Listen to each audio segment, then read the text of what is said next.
বাংলাদেশের উত্তর পূর্বে ভারতের মেঘালয়ের নিকটবর্তী স্থান, যার পাশ ঘিরে আছে সবুজে ঘেরা সুবিশাল দিগন্তর, তার পাশেই সুবিশাল পাহাড় টিলা, যেখানের প্রতিটি সৌন্দর্যই পর্যটকদেরকে বিমোহিত করে রাখে। ঢাকা থেকে খুব সহজেই একদিনে ঘুরে আসা যায় এই জায়গাটি থেকে। নেত্রকোনা, যেখানে লুকিয়ে আছে নানান ধরনের সৌন্দর্য। নেত্রকোনার বর্তমানে সবচেয়ে জনপ্রিয় দর্শনীয় স্থান হচ্ছে কমলাকান্দা উপজেলার পাঁচগাঁওয়ের চন্দ্রডিঙ্গা পাহাড়। এরপরেই রয়েছে বাংলাদেশের একমাত্র চীনামাটির উৎস দুর্গাপুরের বিরিশিরি চীনামাটির পাহাড়, যার গোলাপি রঙের টিলা, যার বুকে রয়েছে সবুজ পানির হ্রদ। সারা বছরই নেত্রকোনার এই দুটি স্থান তার সৌন্দর্য পর্যটকদের জন্য মুখিয়ে থাকে। আজ আমরা কমলাকান্দা ও বিরিশিরির সকল সৌন্দর্য আপনাদের কাছে তুলে ধরব। বর্ষায় এই দুটি পর্যটন কেন্দ্রের রূপ যেন অনন্য মাত্রায় ফিরে আসে। আসসালামু আলাইকুম। অনেকদিন পর আমরা নতুন একটি গন্তব্যে আমরা আজকে যাচ্ছি নেত্রকোনাতে। নেত্রকোনার বিশেষ যেই টুরিস্ট স্পটগুলো আছে কমলাকান্দা আর হচ্ছে বিরিশিরি, এই দুইটা থাকবে আমাদের মেন ফোকাস ঘুরে দেখার। একদিনে কিভাবে দুটি স্থান ঘুরে দেখবেন সেই বিষয়ে সম্পূর্ণটাই তুলে ধরার চেষ্টা করব। তবে চলুন ঢাকা থেকে নেত্রকোনার উদ্দেশ্যে হাওড়া এক্সপ্রেসে টিকিট কাটা যাক। ভাই, হাওড়ের টিকিট হবে?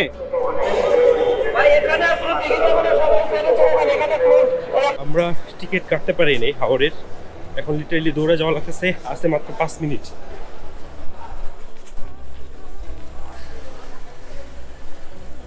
আমরা রীতিমতো দৌড়ে গিয়ে কোনো রকম ভাবে ট্রেনে উঠে পড়লাম। ট্রেনে উঠেই টিকিট কেটে সিট ম্যানেজ করে নিই। আপনারা কোনোভাবেই এই কাজ করবেন না, আগে থেকেই টিকিট কেটে রাখার চেষ্টা করবেন, না হলে ঢাকার মহাখালী থেকে ময়মনসিংহগামী বা কমলাকান্দাগামী যে কোনো বাসে যাত্রা করতে পারেন। যাই হোক, রাতের নিস্তব্ধতার ঢাকা শহরকে বিরতি দিয়ে পৌঁছে যাই ময়মনসিংহ জংশনে।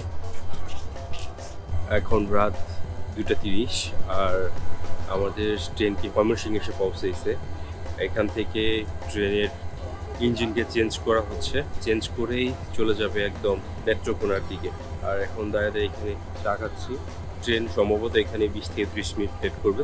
ময়মনসিংহ থেকে মধ্যরাতে ট্রেন ছেড়ে রাতের শেষ ভাগে পৌঁছে যাই ঠাকুরকোনা রেল স্টেশনে। এখান থেকে আমাদেরকে এখন যাত্রা করতে হবে কমলাকান্দার পাঁচগাঁওয়ে। আমরা ঠাকুরকোনা স্টেশনে নেমে সেখান থেকে এখন যাচ্ছি হচ্ছে পাঁচগাঁওয়ের দিকে।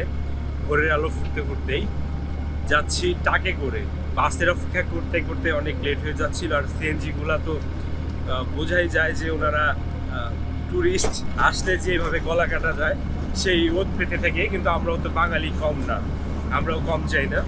তো আমরা একটা ট্রাক পেয়ে গেলাম, সেই ট্রাকে করে আমরা কয়েকজন মিলে যাচ্ছি এখন পাঁচগাঁওয়ের দিকে।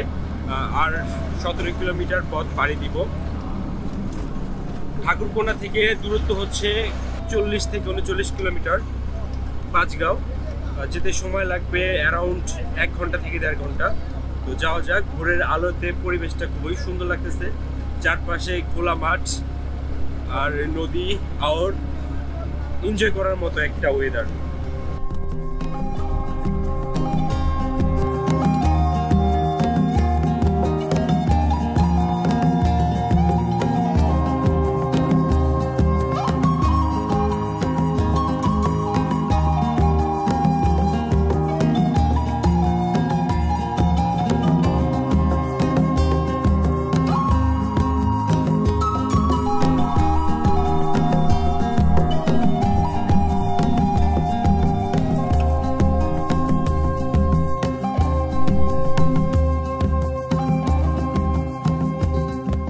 শুভ সকাল নেত্রকোনার কমলাকান্দা উপজেলা থেকে। আমি এখন আছি কমলাকান্দার পাঁচগাঁওয়েতে।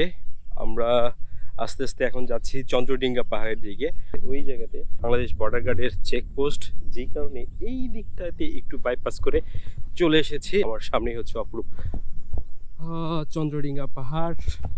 আর এই চন্দ্রডিঙ্গা পাহাড় নিয়ে কিন্তু একটা রিউমার আছে, সেটা হচ্ছে চাঁদ সওদাগরের নৌকা ডুবে গেছে, সেই জন্য এটার নাম করা হয়েছে চন্দ্রডিঙ্গা। তো চলুন চন্দ্রডিঙ্গা পাহাড়টা ঘুরে দেখি আর এর সৌন্দর্য, অপরূপ সৌন্দর্যটা আপনাদেরকে দেখাই। আর বিশেষ করে সকালের এই ওয়েদারে ভীষণ ভালো লাগতেছে। আমরা হচ্ছে 7টার দিকে এসে পৌঁছেছি আর এখন বাজে 7:40 মতো। তো যাচ্ছি এখন পাহাড়ের দিকে। এখানে এসে নাস্তা করে ফেলছি, একটু লেট হয়ে গেল নাস্তা করতে। তো চলুন পাহাড়ের দিকে যাওয়া যাক।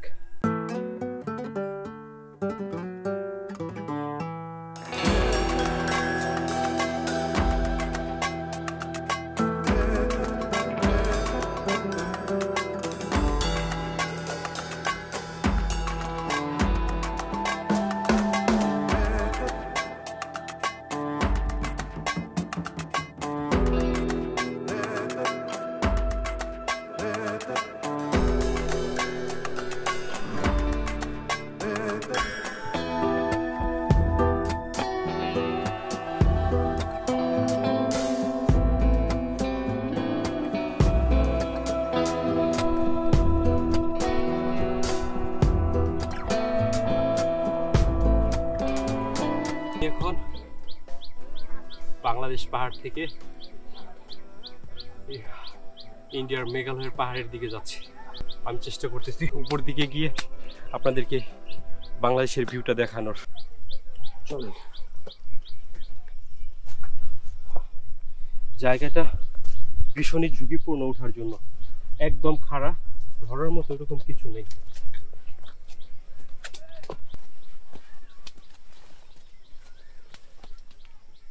এখন চন্দ্রডিঙ্গা পাহাড়ের একদম সর্বোচ্চ উঁচুতে আছি। সামনে উপরে হালকা একটু জায়গা আছে উঠার মতো। এই হচ্ছে চন্দ্রডিঙ্গা পাহাড়ের উপর থেকে ওইদিকে হচ্ছে বাংলাদেশের বাড়িঘর, আর এদিকে চন্দ্রডিঙ্গার উপরে আমি, আর এইদিকে হচ্ছে চন্দ্রডিঙ্গা পাহাড়। বেশ অসাধারণ লাগতেছে। তো এখন এখান থেকে নেমে ইতিমধ্যে হচ্ছে চন্দ্রডিঙ্গার বটতলার এখানে যে পাহাড়টা আছে ঠিক এটার উপর থেকে নামলাম। আর বটগাছের এই জায়গাটা কিন্তু এক কথায় অসাধারণ, ছায়া। এখানে সবাই মূলত পাহাড় দেখা শেষ করে বিশ্রাম নিতে পারে। এটা পর্যটকদের জন্য একটা ছাউনি ঘর বলা যেতে পারে।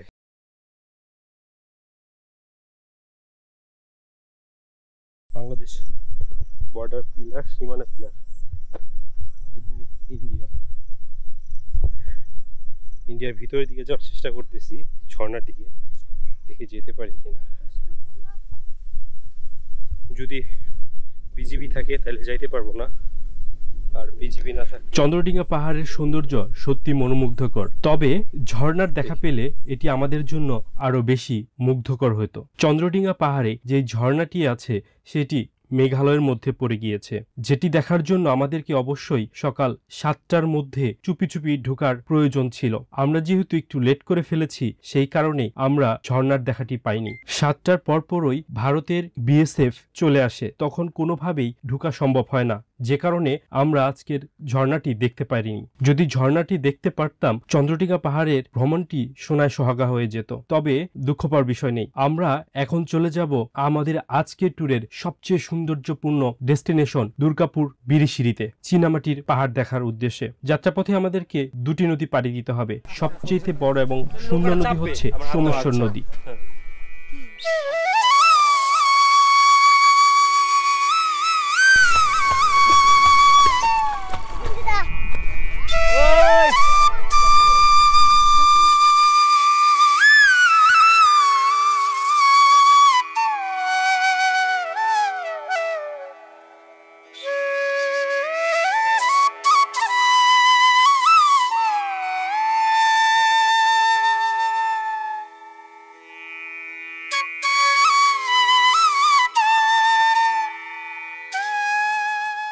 সরাসরি চলে আসছি বিরিশিরি।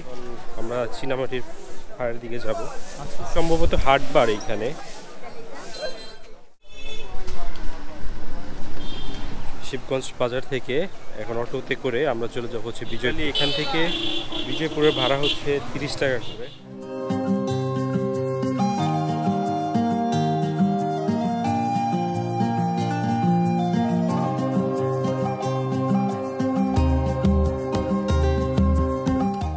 বিজয়পুর এসে বিজয়পুর যে পর্যটন কেন্দ্রটা আছে এখানে রেস্ট নিলাম বেশ কিছুক্ষণ। আমরা বিজয়পুর এই পর্যটন কেন্দ্রের এখান থেকে বিদায় নিচ্ছি। আর এখানে সবসময় চাচা থাকে, দেখভাল করে, আপনারা চাচাকে দেখতে পাবেন। এই যাচ্ছি, টাটা। এখন সাদা পাহাড়ের দিকে।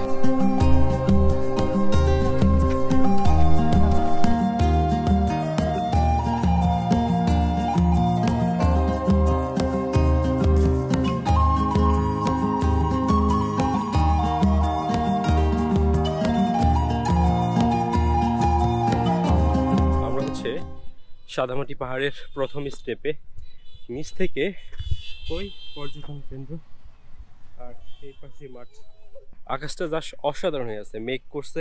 আর ওই পাশে যেই পাহাড়গুলো দেখা যাচ্ছে ওগুলো সব হচ্ছে ইন্ডিয়া।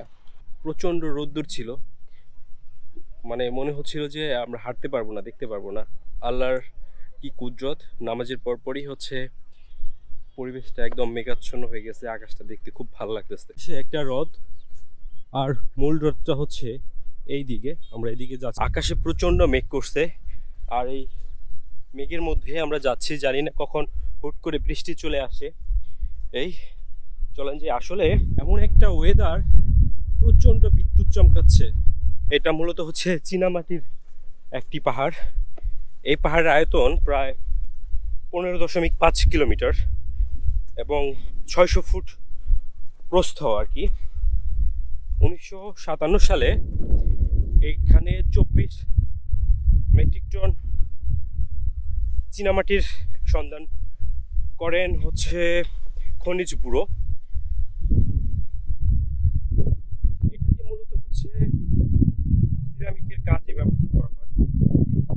বেশিক্ষণ স্টে করতে পারতেছে না, প্রচন্ড বিদ্যুৎ চমকাচ্ছে, বাতাস শুকিয়ে গেছে, আমাদেরকে তাড়াহুড়ো করে ব্যাক করতে হচ্ছে।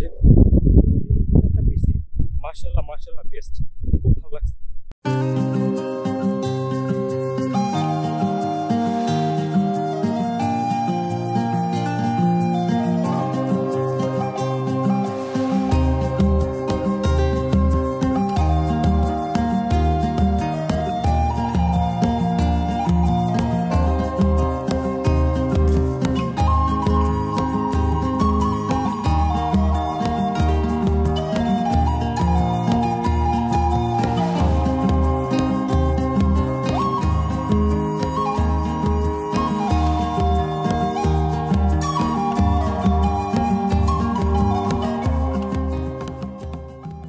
করে বৃষ্টি শুরু হয়ে গেছে, আমাদের বৃষ্টিতে অবস্থান, ভিজতেছি তারপর ভালো লাগতেছে। হ্রদের সৌন্দর্য সম্পূর্ণ উপভোগ করা যাচ্ছে এই বৃষ্টির কারণে। বরফের রীতিমিতি শিল পড়তেছে এই বৃষ্টির মধ্যে। এর একটা যদি মাথায় পড়তো তাহলে বোঝা যাইতো। এর চেয়ে বড় বড় শিল পড়তেছে, ওই দেখেন কত বড় বড় শিল পড়তেছে।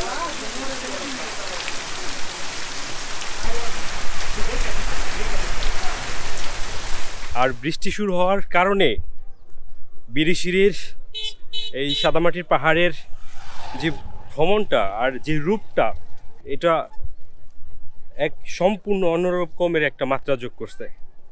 অসাধারণ দেখার মতো একটা সময় ছিল, বৃষ্টিটা বেশ উপভোগ্য ছিল। আর বৃষ্টিটা যদি না হতো হয়তো বা আমাদের এতটা এনজয় করার বা উপভোগ করার সৌভাগ্য হতো না। অসংখ্য ধন্যবাদ সৃষ্টিকর্তাকে, আলহামদুলিল্লাহ, যে এত সুন্দর একটা ওয়েদার দিয়ে আমাদেরকে এই ভ্রমণটাকে একদম পরিপূর্ণ করে দিছে। এখন হচ্ছে পেটকে পরিপূর্ণ করতে হবে, পেট চোচো করতেছে, যাচ্ছি এখন লাঞ্চ করতে। বিরিশিরির এখানে বেশ কিছু খাবারের রেস্টুরেন্ট আছে, দেখি যাই কি অবস্থা খাবারের, চেষ্টা করি খাওয়া দাওয়া করার এখানেই। আর না হলে হচ্ছে একদম বিরিশিরি বাজারের দিকে গিয়ে খাওয়া দাওয়া করতে হবে। ক্লান্ত দুইজনই। দুইটা হাঁস, দুইটা হ্যাঁ সব দাও, চালু দাও, পেট নালে দেখলে পেটের অবস্থা খুব খারাপ। একটা গ্লাস দিও, সালাদ দিও। আল্লাহ, একটা বুনা দেখছিলাম, ডিম বুনা দেখে এসেছি। বাজার বিশেষ করে নাস্তা না খেতাম, আধা ঘন্টা দেরি করে হইলো এখান থেকে ভাত খেয়ে। দুপুরের খাবার শেষ করে নেত্রকোনার সাদা পাহাড় থেকে আমাদেরকে বিদায় নিতে হচ্ছে। আশা করি এই ভিডিওটি আপনাদের নেত্রকোনা ভ্রমণকে আরও সুন্দর করে দিলবে। ফিরে যাব সোমেশ্বরী নদী হয়ে বিরিশিরি, সেখান থেকে ময়মনসিংহ হয়ে বাসে। যদি বাস কোনো কারণে ফল্ট করি তাহলে আবার আমরা ট্রেন যোগে রাত্রি 11টায় ফিরে যাব হাওড়া এক্সপ্রেসের মাধ্যমে। তো এ পর্যন্তই, দেখা হচ্ছে পরবর্তী কোনো ভিডিওতে। সে পর্যন্ত ভালো থাকবেন, অবশ্যই আমাদের চ্যানেলটিকে ফলো এবং সাবস্ক্রাইব করে রাখবেন। আর ভিডিওটি ভালো লাগলে আপনার প্রিয়জনদের সাথে শেয়ার করবেন। দেখা হচ্ছে পরবর্তী কোনো স্থানে নতুন কোনো ভ্রমণ ভিডিও নিয়ে। সে পর্যন্ত ভালো থাকুন, সুস্থ থাকুন, আল্লাহ হাফেজ।